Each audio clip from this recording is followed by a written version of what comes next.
कल्ला ने संभाला है शिक्षा मंत्री का पदभार और कहा है कि क्वालिटी एजुकेशन पर फोकस रहेगा। अब उन्हीं से खास बातचीत के लिए हमारे सहयोगी लक्ष्मण राघव इस वक्त उन्हीं के साथ मौजूद है। लक्ष्मण, क्या कुछ कहना है मंत्री बीडी कल्ला का?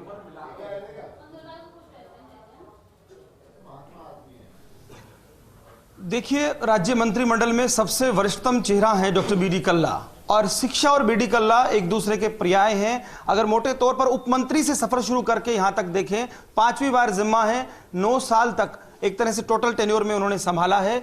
उनसे हम बात करेंगे, समझेंगे। सर, एक ऐसा मंत्रालय जो सबसे बड़ा मंत्रालय है, लेकिन साथ ही साथ ये भी सच है कि पावर और पीएचडी बहुत महत्वपूर्ण मंत्रालय थे। लोग इसे देखिए अलग अलग चश्मे से देखेंगे जरूर, कोई डिमोशन मानेगा, कोई प्रमोशन मानेगा, लेकिन आप वो मंत्री हैं जिनका डीओपी भी जिनके पास एक जमाने में रहा है। क्या कहेंगे, कैसे देखते हैं इस नई जिम्मेदारी को? ये मेरा पुराना अनुभव का डिपार्टमेंट है और मैं समझता हूँ कि शिक्षा विभाग जो है उसमें काम करने की बहुत गुंजाइश रहती है।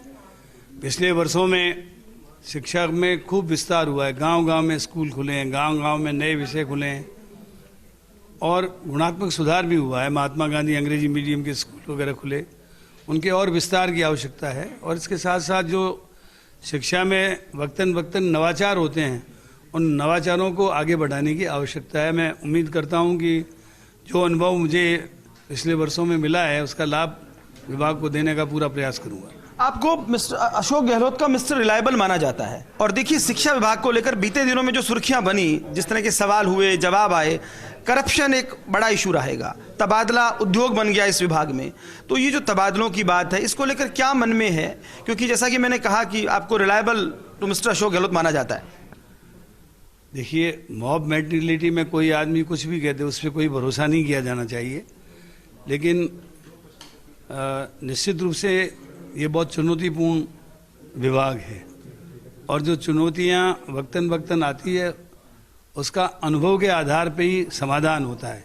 तो मैं पूरी कोशिश करूंगा कि जो मेरे पास इस विभाग का अनुभव है उसका लाभ राजस्थान की जनता को दूंगा। देखिए, निश्चित तौर पर अनुभवी नेता है। अगर हम बात करें महात्मा गांधी स्कूल, जिसकी बहुत चर्चा मुख्यमंत्री अशोक गहलोत करते रहे हैं, अब और भी शुरू की गई हैं, लेकिन संसाधनों को लेकर कुछ सवाल हैं। 2-3 मुख्य बातें जो शिक्षा जगत में आप सोचते हैं कि जब 9 साल आपको मिले तब जो चीजें नहीं कर पाए, ऐसी 2-3 चीजें शेयर कीजिएगा जो आप करना चाहेंगे।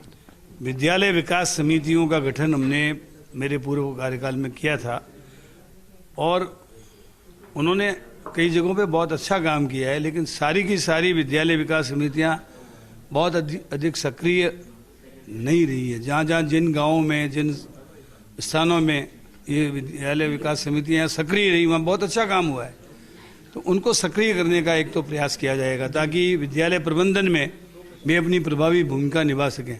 मुझे याद है कि एक बार मैं इसी कमरे में शिक्षा मंत्री के रूप में काम कर रहा था, तो एक बार एक व्यक्ति आया कि मैं 2 साल से कूलर अपनी गांव की स्कूल को दान देना चाहता हूं, लेकिन वो मसला फाइनल नहीं हो रहा है और फाइल मेरे पास आई हुई है। फाइल मेरे पास सेम डे आई थी, सेम डे मैंने निकाल दी और मैंने ये तय कर लिया कि कोई भी दानदाता किसी भी स्कूल को दान देना चाहता है तो विद्यालय विकास समिति बना दें, वो वहाँ पर अपने आप निर्णय ले ले।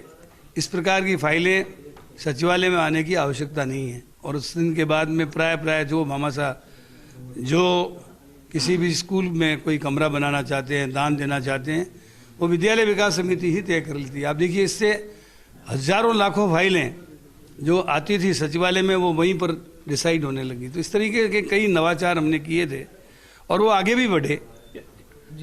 तो इस तरीके के कई काम दिमाग में है। इसके अलावा विद्यालय में केवल पाठ्यक्रम की पढ़ाई तो हो ही हो, इसके साथ खेल कूद है, शिक्षणेतर गतिविधियां हैं, एक्स्ट्रा करिकुलर को करिकुलर एक्टिविटीज़ हैं, इन पे विशेष ध्यान देने की कोशिश करूंगा। यानी भामाशाहों के साथ इंफ्रास्ट्रक्चर पर फोकस रहेगा, लेकिन सच ये है कि स्कूल्स क्रमोन्नत होती हैं, फिर भी भवन वगैरह की दिक्कतें लगातार रहती हैं। तो ये जो बजट के साथ इसका तालमेल, और दूसरी जो सबसे बड़ी बात आपने देखा, 3rd ग्रेड शिक्षकों के तबादलों का इंतजार है। डोटासरा जी के समय जो बना सब कुछ हुआ और फिर नहीं हो पा रहे, तो क्या तबादलों को लेकर, तृतीय श्रेणी शिक्षकों को लेकर, हालांकि बहुत जल्दी होगा ये क्योंकि आज पहला दिन है, फिर भी कोई संकेत? क्योंकि शिक्षक समूह जब शिक्षा मंत्री को सुनता है तो तबादला उसके जहन में कहीं ना कहीं सबसे पहले आता है। अभी जो तबादलों पर पूरी पूर्णतः प्रतिबंध है, इसलिए शांति है। तब तक कोई न कोई सोच समझकर जो विवेकपूर्ण निर्णय हुआ, मैं निर्णय करने से पहले एक सिद्धांत को ध्यान में रखता हूँ, justice, equity and good consciousness,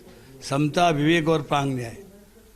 तो इस तरीके से जो भी फैसले होंगे वो इस आधार पे किए जाएंगे। क्या कहेंगे? आखिरी सवाल, मुख्यमंत्री अशोक गहलोत ने ये डिपार्टमेंट आपको सोचा है, क्या मानते हैं, क्या कहेंगे? वो तो मुख्यमंत्री जी से पूछो, उन्होंने कोई सोच समझ के ही दिया होगा। आपको क्या लगता है? मेरे को तो अच्छा लगता है। चलिए, इनको अच्छा लगता है और कहना यह है कि लंबा समय शिक्षा मंत्री के तौर पर मैंने गुजारा है। उनका कहना था क्वालिटी एजुकेशन पर फोकस रहेगा। जहां तक तबादलों को लेकर सवाल किया तो शिक्षा मंत्री का जवाब अक्सर यही होता है, हालांकि अभी प्रतिबंध है। कुल मिलाकर बीडी कल्ला अपने इस विभाग को लेकर उत्साहित हैं और वो कह रहे हैं क्वालिटी एजुकेशन को लेकर काम करेंगे। कैमरा पर्सन देवेंद्र सैनी के साथ Lakshman Raghav, first India news, Jaipur.